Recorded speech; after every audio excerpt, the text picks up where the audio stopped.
You are looking at Julian's pronunciation guide, where we look at how to pronounce better some of the most mispronounced words in the world, like this other curious word. But how do you say what you're looking for today? Let's learn how to pronounce those two words once and for all correctly. For more vocabulary, I've got many more videos for you. I'll link to a few for you at the end of this video. The top word in British English is pronounced as tuna. Tuna. In American English, the Americans say it as tuna.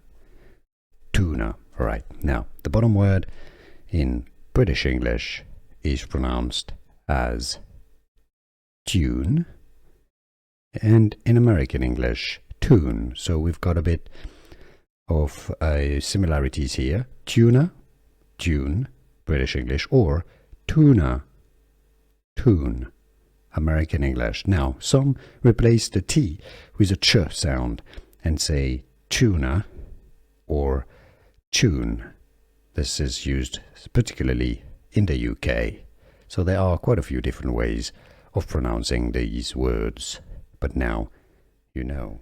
Here are more videos on how to pronounce more confusing words and names too many mispronounced. Like this video if you found it useful. I appreciate your support. I'll see you soon, and thanks for watching.